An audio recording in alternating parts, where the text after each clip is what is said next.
Start the same as ever. Have you got any injury news to report? At the moment, no. All good.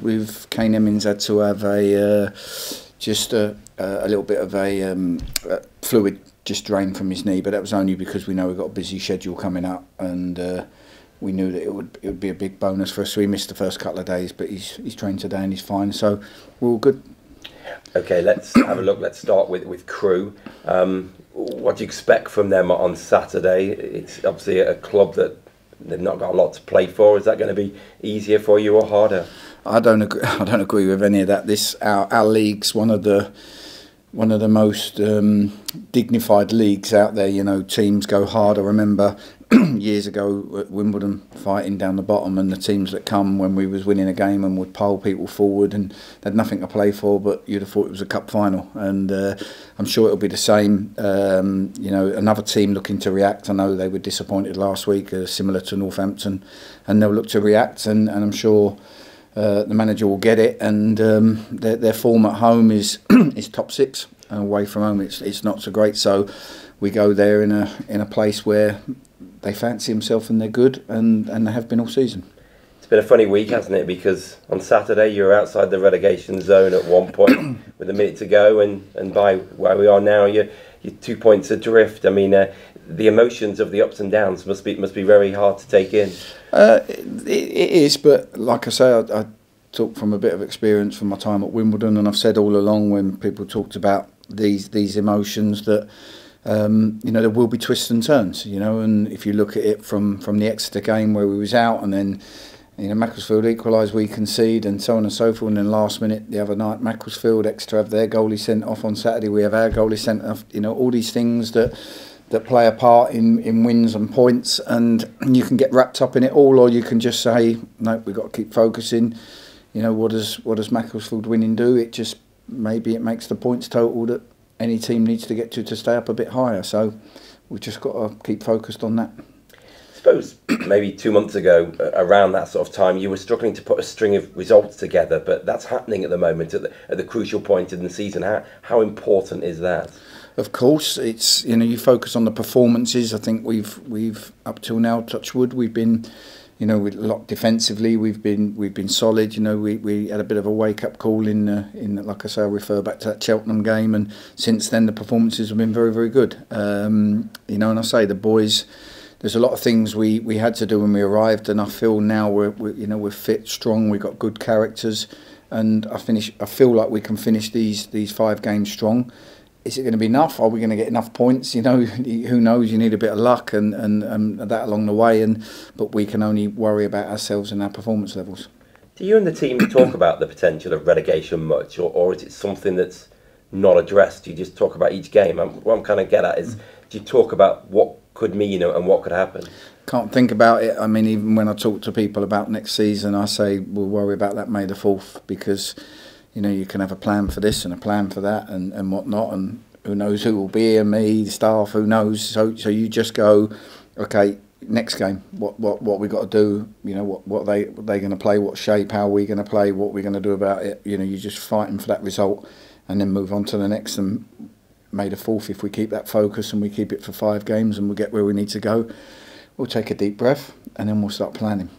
Just touch on some of the off-field stuff. I saw this week that the HMRC thing was moved back to June. Is that something you've been kept up to date with? And with it going back to June, is that something where you feel as though that's a positive, obviously? Well, obviously it's a positive because it gives the club and new owners and potential new owners a chance to sort everything out. It's not something that really, you know, plays on my mind or I'm looking for answers for. You know, we're just looking to deal with the football at the moment. If we can get the football bit right in the next 4 weeks, then we can look to grow the club and the infrastructure and make things better. But you know, like we say, these next 4 weeks are the most important thing. How do you approach the final games? Do you kind of issue a rallying call and say you've got cup finals every game, or do you try and kind of keep that out of the players' minds and try and not them to get too focused on that side of things? I really genuinely believe I don't need to. You know, like I said, prior maybe to Christmas, that you know, there was so much lack of belief and within the dressing room from what had happened, and we were trying to stoke things up a bit. But now I believe that these boys are as focused as they've been all season. Like I said before, as fit as they've been all season, and I believe that no matter what I do, they're ready to go out and battle for 5 games and give it everything to do what we need to do as a club. I need to make sure that me and the staff give the information, make sure the team are ready and prepared. Everything's right during the week, and we've done that. And also, you know, I can't get the points for the players, but my body language, the way I act, the way I talk, can certainly make it harder for them to get the points, which is why, you know, I try to be relaxed and you know, I try to make the place a bubbly place to come in at work, and you know, we work hard.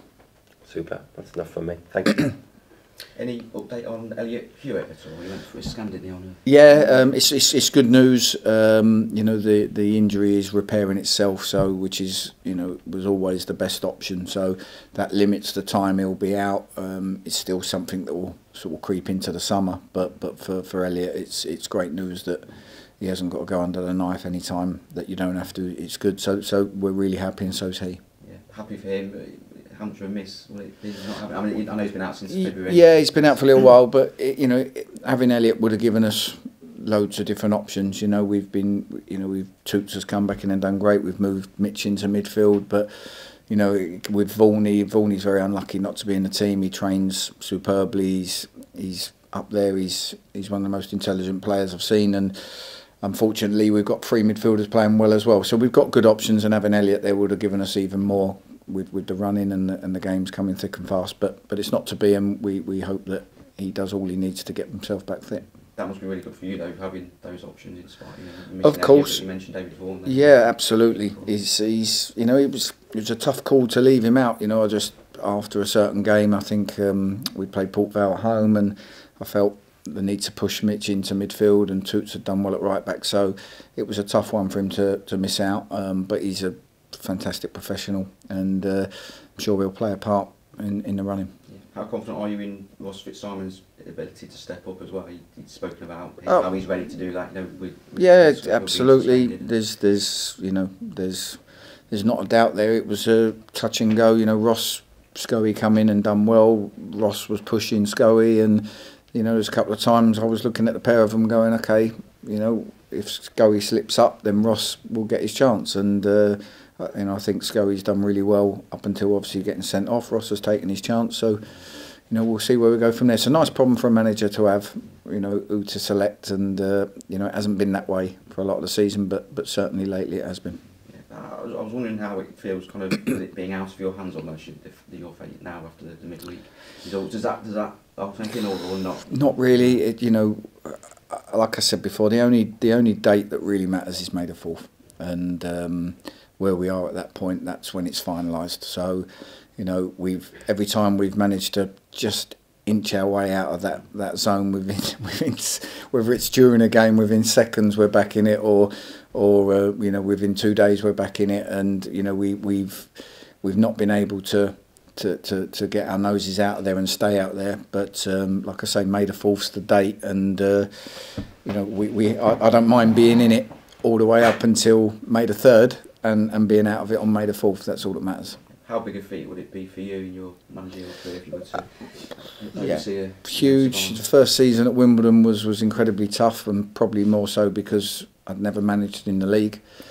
So to achieve what we achieved in that year was huge for a rookie, so to speak. But now I've got the experience of certainly, this has probably been my toughest challenge for a number of reasons. But you know, all I'm focusing on is trying to make sure we keep the status and the history of the club, and the fans are celebrating and treating these players like heroes come the end of the season. So it's been your toughest challenge. It's kind of some of the off the field stuff made it tougher. Everything. It's everything. You know, you know, Wimbledon was my club. I grew up as a boy, and I knew the fans well and stuff, so that was fine. It was my first job, and you know, I probably was a rabbit in the headlights back then. Now I've come in with my eyes wide open, but still, the challenges over the last few months of stuff that I haven't faced before. So it's all part of a learning curve. But you know, I feel like we've finally trying to build some momentum, and we're getting somewhere. And you know, let's just hope that over these 5 games we can continue that. There was that statement last Thursday from Alan saying that he'd accepted an offer for the club. Is that pleasing? Is that kind of offers some reassurance, with perhaps a bit more certainty about the future of the club going into these? Of course, it's, the main thing is in any of this is the club. It's not the individuals. It's not my job, and anyone else's job around the place. It's the club, and making sure that the club's in a place where it can go forward and be great again. And that's all that matters. So new owners coming in potentially, if the offer's been accepted, that will be great for us all. I just hope they're coming into a League Two club. Have you met the potential new owners at all? Not yet. I think there's. I don't know how many parties there is, or who's. I don't. It's not my job.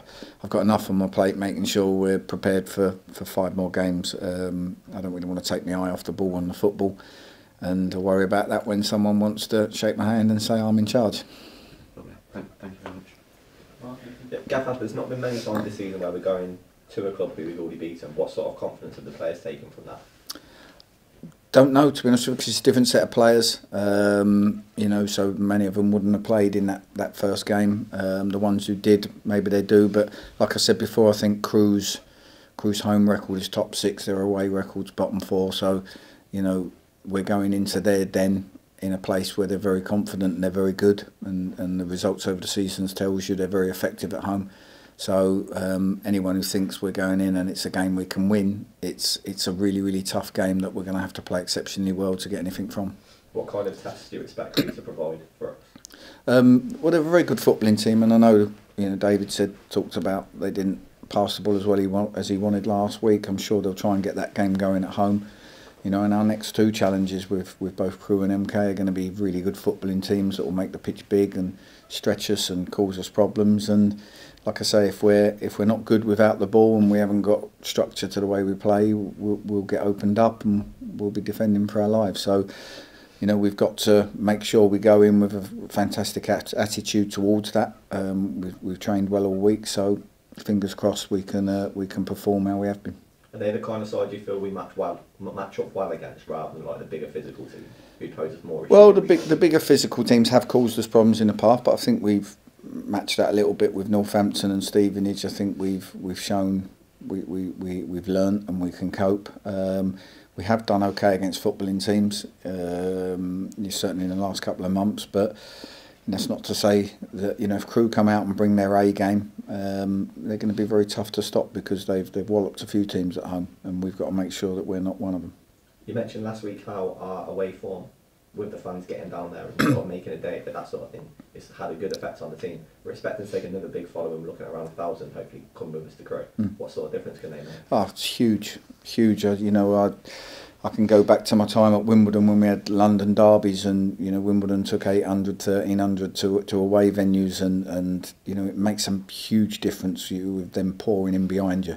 It creates the atmosphere you need, and you've got them people there, and they cheer everything and they clap everything, and they kind of go in with no expectation but get right behind you, and they did that.